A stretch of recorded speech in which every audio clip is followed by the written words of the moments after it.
Warning, some scenes in this video may be too intense for young children. Viewer discretion is advised. What's poppin', guys? That's what he says, right? Welcome back to the channel. Today, we'll be- Hey! What the heck are you doing here? How'd you get in here? I crawled through your doggy door, and all it cost was my ribcage. Bro, wait, I don't have a doggy door! Says who? Yep, I'm calling the cops. No, wait. I'm here for the inevitable YouTube collab that was bound to happen sooner or later, considering the fact that we go to the same school and everything.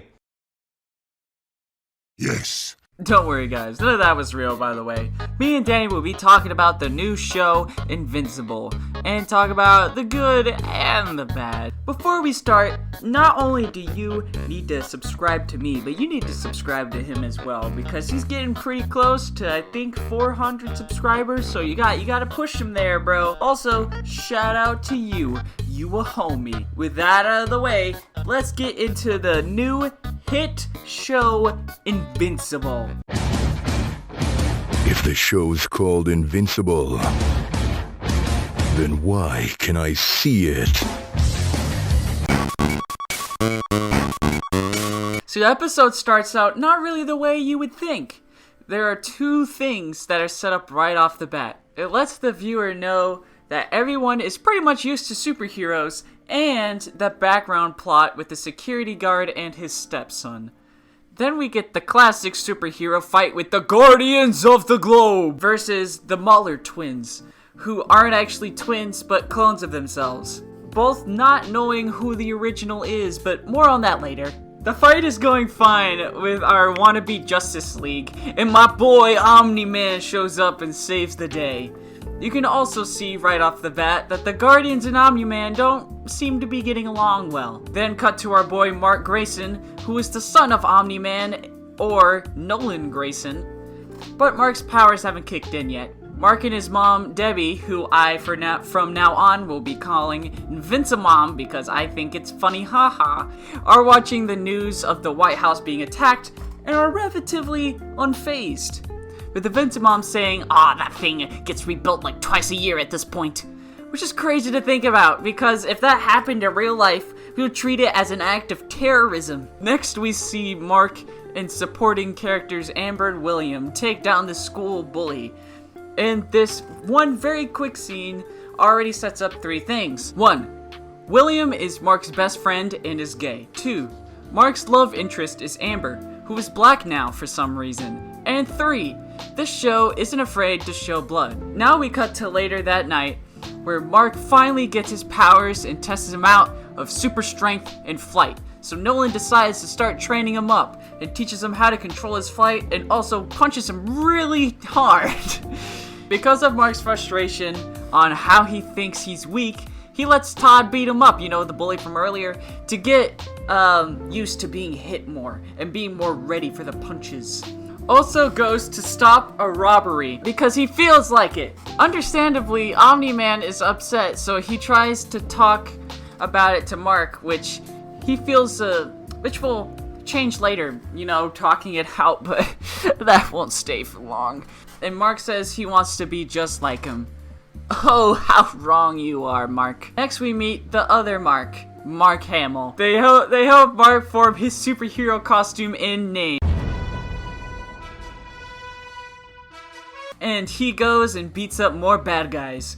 So then, the cutscenes play, and we're like, man, that's a good episode. But wait, it's not over. We're just getting started. We see a little bit of the lives of the Guardians of the Globe to see what their lives are really like, and they seem like good people.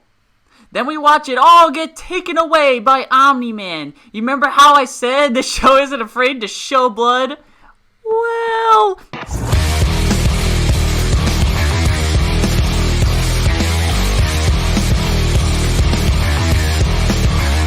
You also feel like since you were just getting to know these, that some of the deaths were pretty harmful, like the rip-off Martian Manhunter was looking after an orphan, from what it looked like.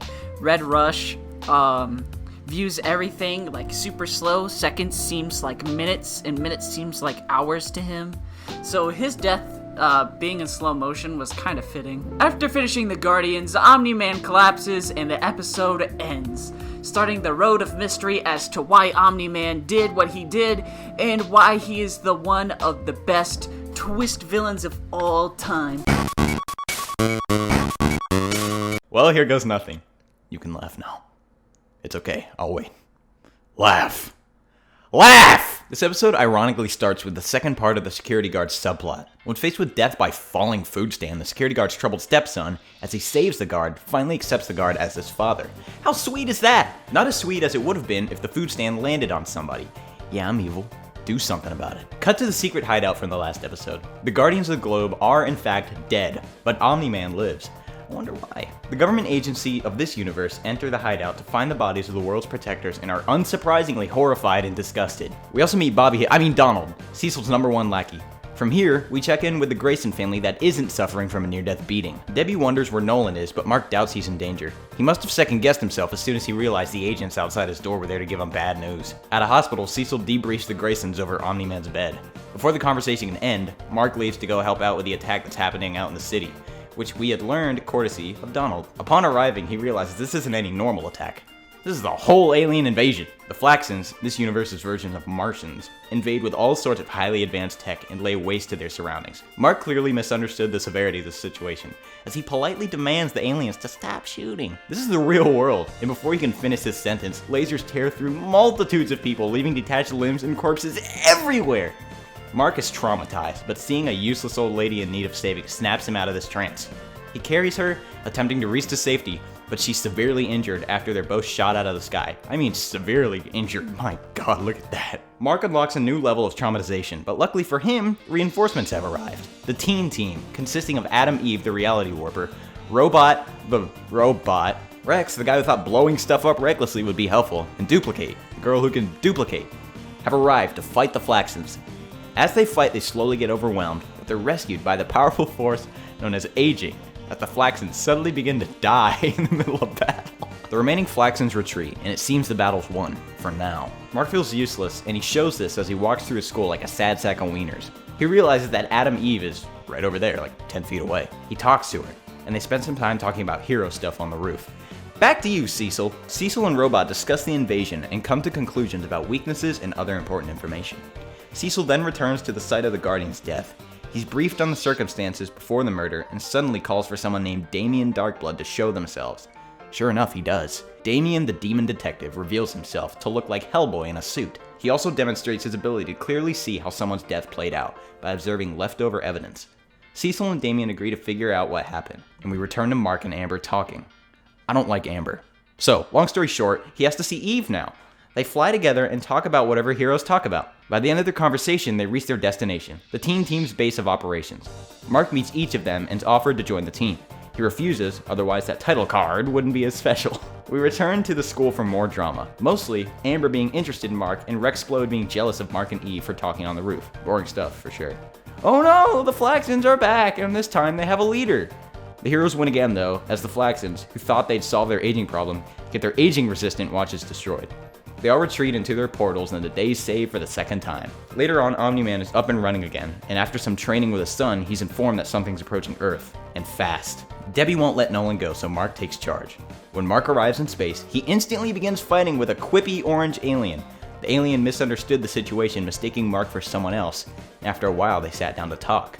The alien, named Alan, explains that he came to Earth to make sure it was well protected. He then realizes he mistook Earth for a planet named Urath, and leaves. Oh no, the Flaxons are back. Why am I not surprised? Teen Team and Invincible fight the Flaxons, but the leader begins to demonstrate his combat prowess. He thinks he's all that until Omni-Man enters the fray. Near the end of the battle, as the Flaxons retreat, Omni-Man tackles the leader into a portal, sending both of them back to the Flaxon planet. After Mark yells dad, the Teen Team learns they're related. At home, Mark worries for his dad, but his mother lightens the mood by explaining how common the situation is. Seems like everything will be alright. Cut to Omni-Man. Omni-Man stands in front of a multitude of Flaxons and delivers a line befitting of Omni-Man's true and unrevealed nature. You don't seem to understand. Earth isn't yours to conquer.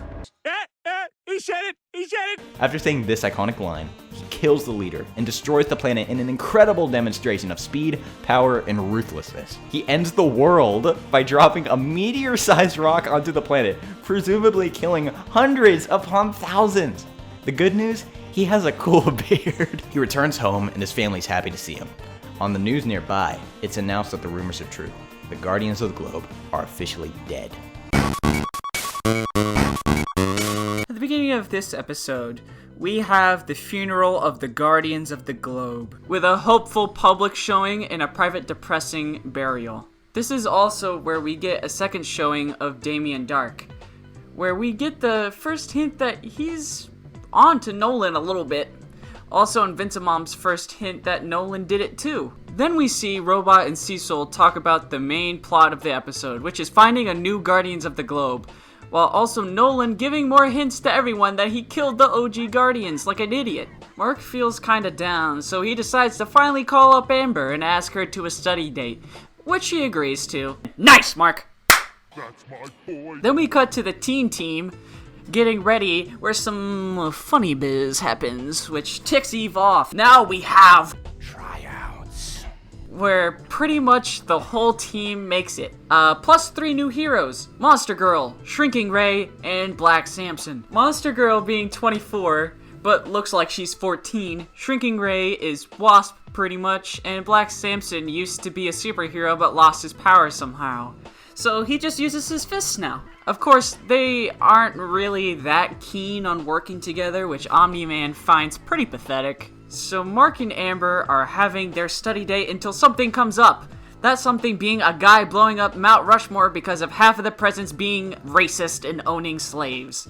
Which isn't actually a terrible reason, but still, dude, come on. So Guy falls into lava, and Eve tries to make a move on Mark because of the whole biz from earlier, and he flies away, realizing that Amber is still in his room an hour later. But it's all good, because they talk it out.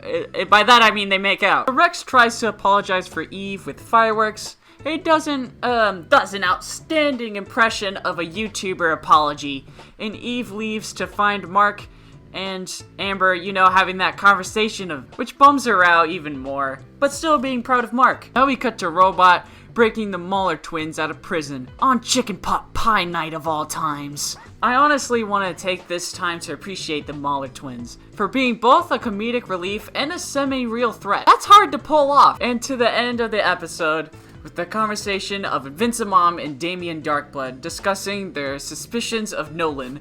Could he be the imposter? Among Us! This episode begins with the unearthing of an ancient temple in a desert. It's run by some Australian guy, literally all we get about him, and when an entrance to the temple is opened. He goes in and reveals a scarab tattoo on his hand. He uses it to resurrect a mummy named Kaor. Sandstorms erupt and the workers flee in terror. As he begins to emerge, the sandstorm cuts the rope holding up the stone that blocked the temple, causing it to seal Kaor once again. I'm pronouncing that right. Maybe. We look up in the sky and realize it wasn't Kaor bringing in those sandstorms. It was dumb Mark Grayson, who's flying low while practicing flight with his dad.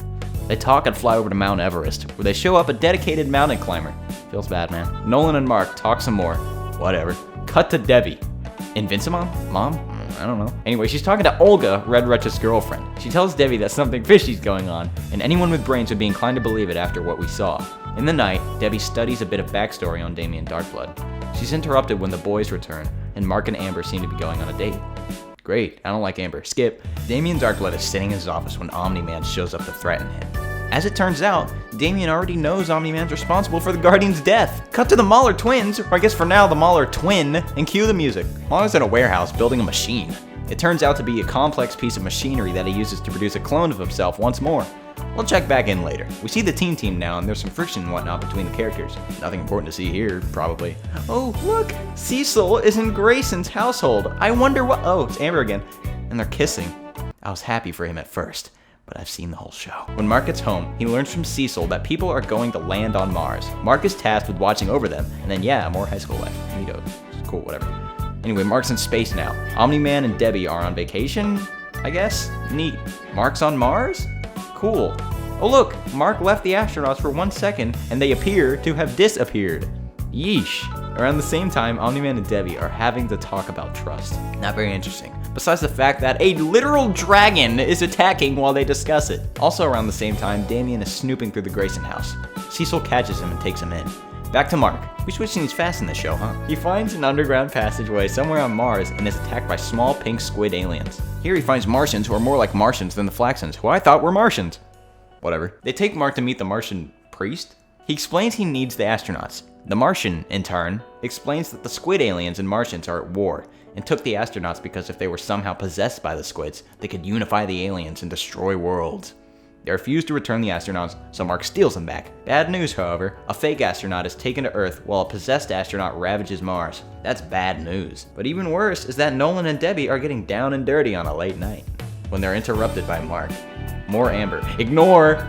We get some really interesting stuff now, as Cecil explains to Damien that he knows Nolan killed the Guardians.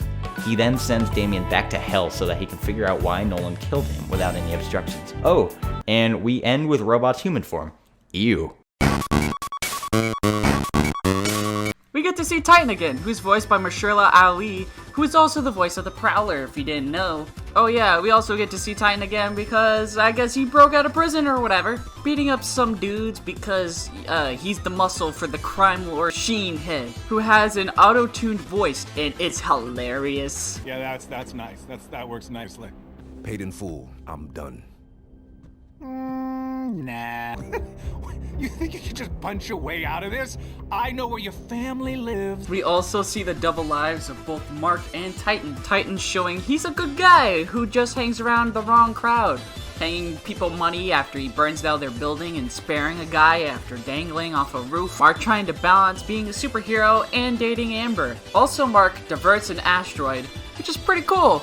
So Mark meets up with Amber and she dumps him for always being late. Just understandable, at least. And on Titan's side, we meet his wife and daughter. We get to see a conversation with him and his daughter, with her asking him if he was a superhero, like...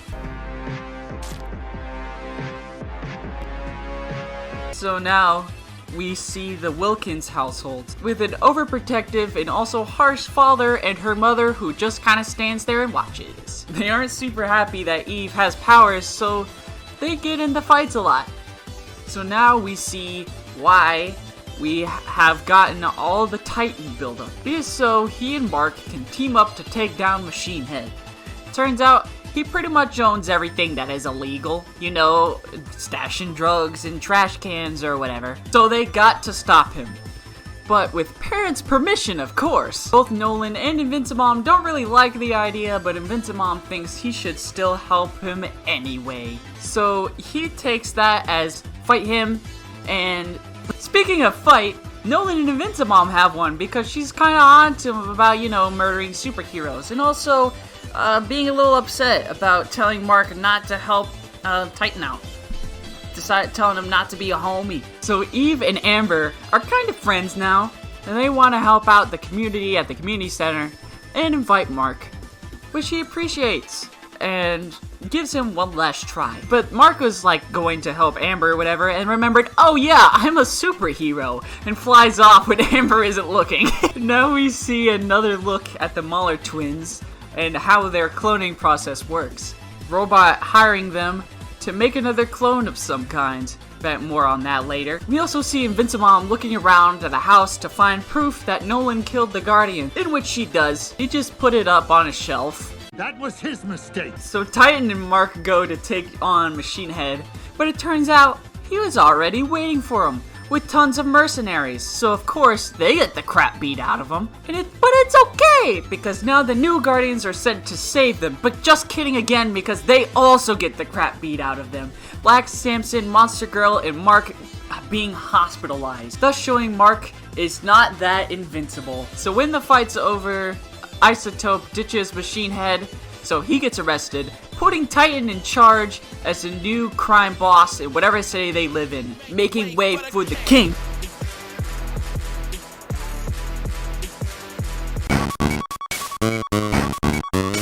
We start this episode off at a university where three generic college girls get scared by a drunk dude in the bushes. He tries to flirt with them, but they walk away. Suddenly he's injected with tranquilizer and is taken to some strange room. The kidnapper explains that he's going to change him. but the overconfident drunkard calls him a nerd. The drunk one realizes the situation he's in. He gets cut up, partially turned into a cyborg, and then a title card! Cut to Black Samson, Invincible, and Monster Girl getting absolutely destroyed by their injuries in the hospital. Robot offers to save Monster Girl, and obviously he does it with a bunch of strange materials. Meanwhile, Black Samson somehow gets his powers back while getting revived. Invincible is also having surgery for the gaping hole in his abdomen. My god. Battle Beast, a beast of battle. After some Cecil explanations, and Amber, Mark, Eve, and Mark's friend whose name I forget sometimes screen time, we cut to a lecture with Mr. Sinclair, obviously the bad guy from earlier. He talks about how important human evolution is and whatnot. Cut to Adam and Eve trying to figure out life after a big blowout with their parents. Cut to more Amber time, and suddenly a cyborg attacks the university. A totally normal fight scene ensues until Mark disappears to change clothes and become invincible. His best friend realizes his identity is Mark, and then the cyborg fights. Invincible starts to get beat, and before he's tossed aside, he's able to remove the cyborg's faceplate, revealing a zombified drunkard. The cyborg then lunges toward a sharp protrusion coming off of the nearby water fountain, impaling himself. Things get heated with Amber and Mark, and we cut back to the hospital. Robot has retrieved the materials to help Monster Girl, and Black Samson slowly recovering. Later in the night, with the help of Omniman's Coiffure, Debbie discovers Omniman killed the Guardians. Cut to Mark. Mark's best friend's boyfriend gets into some kind of trouble during a video call with William, whose name I'm now remembering. Meanwhile, at the hospital, everything's going good with the injured heroes. Nice! As William investigates what's happening with Rick, Omniman's putting some low-key fear into his coiffeur's mind. He wants to make sure his secret doesn't get out. After all this, William is kidnapped by Sinclair's cyborgs, and Invincible goes to rescue William and Rick. He's ambushed by cyborgs, and eventually the fight's taken to the room where William and Sinclair are. Rick's a cyborg now and is fighting Mark, while William talks some sense into him. Rick breaks through his programming to rescue William, who's currently getting cut up. As Sinclair runs away, Mark catches up and punches him so hard his jaw is completely destroyed. Cecil cleans up the mess, and we cut to a confrontation between Debbie and Nolan. She knows the truth, and both take time to themselves to think. Suddenly, we cut to the guard's stepson that we saw before digging up the Immortal's body so they can get his powers. The Mahler twins suddenly appear. Then, credits. There's a lot to unpack here, so I'll summarize it where possible. We open up with Invincible going down the stairs to see Nolan staring outside the window, and yeah, that's it. So now we get to see the fun of an awkward car ride home, and also Eve living her best life as Pete Nelson from Treehouse Masters. So we cut back to Omni-Man and Invincible talking over why he kept the suit, but Nolan just kept saying, trust me, babe, you got me, and just trust me. Yeah, like anyone would do that after you murdered 6 people. It also somehow throws off Darkblood, which I didn't quite understand, but whatever. So Omni-Man leaves, and the invisible secret agents show up and escort Invincible out of the house.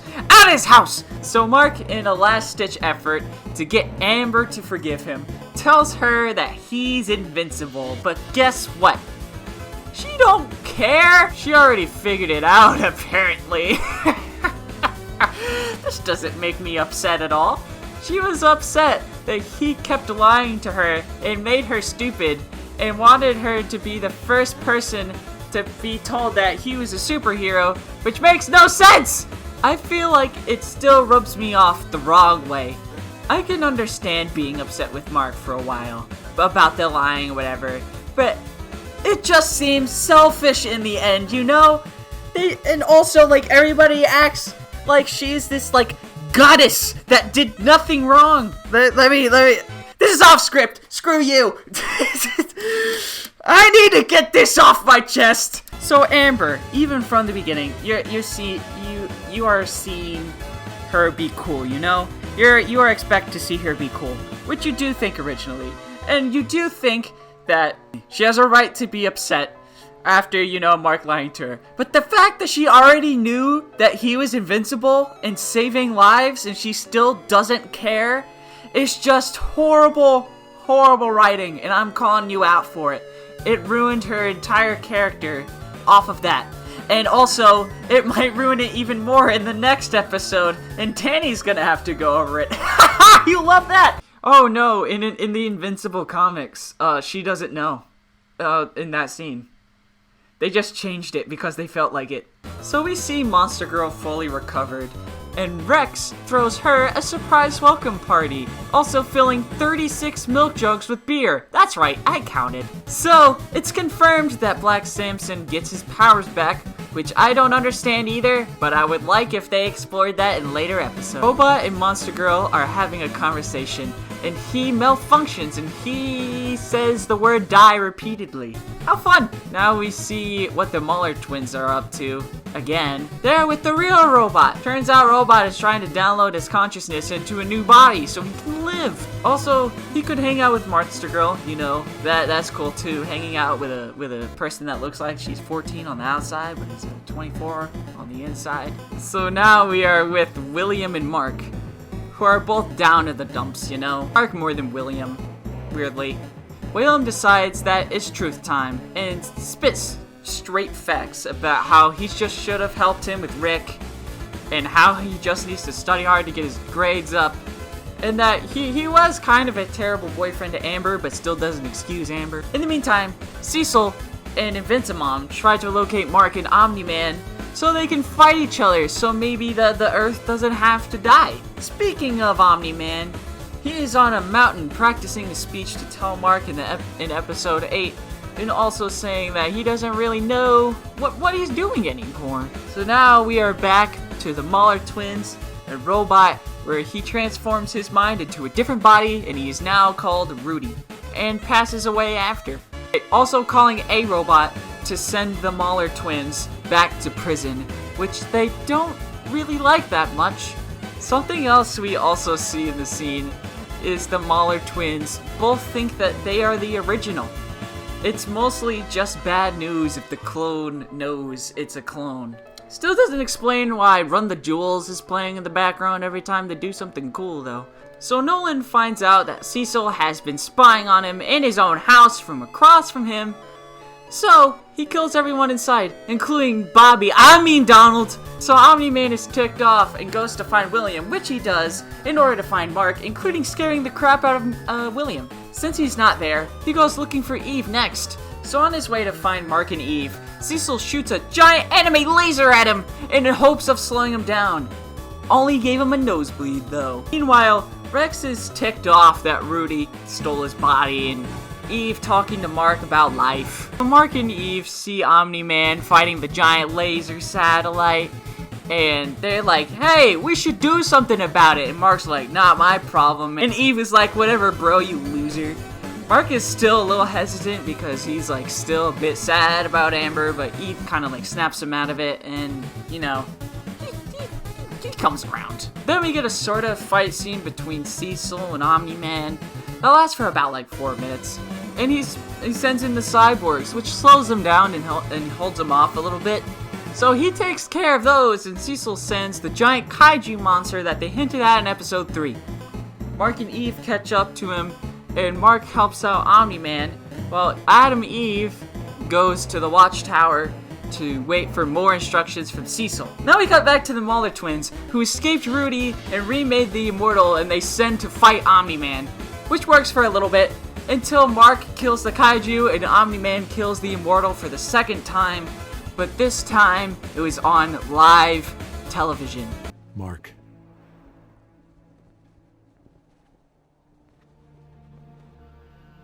We need to talk.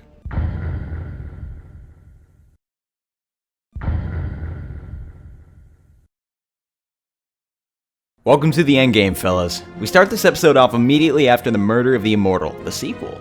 Mark is traumatized by what he's seen his dad do. He begins to fight, believing his dad's being controlled.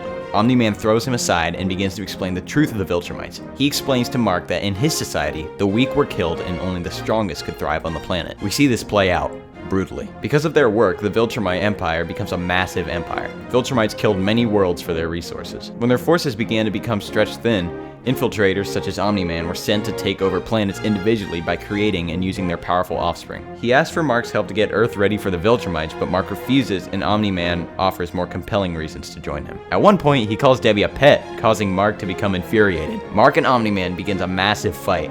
Omni-Man tosses Mark around like a toy with very light hesitation while doing so. Cecil sends jets to try and slow down Omni-Man while a plan's attempted to be formed. The jets scramble at the location, and a direct hit to Omni-Man is enough to infuriate him. He blows up a jet, which ejects the pilot. Mark rescues him, and as the pilot thanks Mark, Omni-Man appears to pop the pilot's head like a balloon. Omni-Man then punches him into what I think is Chicago, or wherever it is. It's destroyed after Mark's body tears through the streets, sending cars and people flying. Many are dead from him being tossed around. It's scary to think what a fight between Superman and Doomsday or General Zod would be like in a world with Invincible's realism. Anyway, Mark attempts to save a mother and a daughter from a falling building. They both die brutally after being crushed, and Omni-Man shows up to narrate some more and blame Mark for the many deaths happening. Omni-Man calls Debbie essentially worthless, causing a short little outburst from Mark. He gets a few hits in before Omni-Man punches him into a subway. The debris alone kills bystanders, but what happens next is horrifying. Omni-Man holds Mark towards an oncoming subway train. He plants his feet and allows the train to hit them. The train is torn down the middle, with everyone inside coming into contact with Mark's immovable body being ripped to literal shreds. Afterwards, seeing Mark with an almost broken look on his face, Omni-Man takes the fight to the skies, then the seas, and then the mountains. He kills another group of people with an avalanche, then finds Mark in the snow. Mark refuses to help, and Omni-Man loses it. He beats the vital juices out of Mark and leaves him as a near-dead bag of meat. A flashback then ensues to a time where Omni-Man truly did enjoy the simple things, where he was proud to see his son make a play in baseball. Cut back to the not-so-happy family. Omni-Man blames Mark for everything happening. The meme happens. Think, Mark! He said it! He said it! After asking the infamous question, Mark uses the last bit of his strength to say that the last thing he'll have is his dad. What will you have after 500 years? You, Dad. I still have you. Omni-Man internally struggles and suddenly leaves the planet, teary-eyed. Cecil's men retrieve Mark, the Muller twins are arrested, Teen Team, our team, and Amber... Ugh. Hey, Sam here. I just wanted to cut in to talk more about this scene because Danny really hates Amber. And honestly, I don't blame him. The fact that Amber tries to take him back at the end just for the reason of, oh, guess you weren't the only liar. That is so dumb and BS. I hate it so much. I hate you! Probably shouldn't say that. And that's all I had to say. Back to you, Danny. Anyway, Mark wakes up in the hospital and Debbie comforts him. We then see the true pain Debbie's feeling. After all of this, we see the somber aftermath of the fight. Many relationships are broken, some are restored, as much as I don't want them to be. We cut back to Cecil explaining some things to Mark, and showing him a secret lab where they experiment with many classified things, including the re-retrieved body of the immortal. Cecil then offers Mark the chance to replace his father, but he refuses. We then see some more interesting relationship stuff. Cut to my boy, Alan the Alien, back from looking for Urath. Mark catches him up with the Viltrumite business, and towards the end of it, we get an amazing montage of the unfinished business that Mark has to deal with. In the next season, this is one heck of a show. Closing this out, going into Invincible, I had high expectations, and I feel like they were all met and more. Truly can't think of another superhero cartoon that has had me wanting more like this. It's epic, it's funny, it's meaningful, and it's only one season! I honestly can't wait for more. 9 out of 10 for me. Thanks to Danny for coming into this video with me and enduring my pure rage of messing up over and over again. Because he feels like it understand. Oh my gosh, I skipped the line for the 3rd time! And make sure to check him out on his channel. The link will be in the description. Also, make sure to check out Invincible for yourself if you didn't get all of it spoiled by watching this video. Tell me your opinions about it down in the comment section below. That's all I have for today. Until next time, friends. Overtime and overdue. Ain't no secret, it's old news. When I start dance with the crew, make my night up on the move. In the morning, get the news. She come home, I heard the Zoom. I step outside, I need my peace.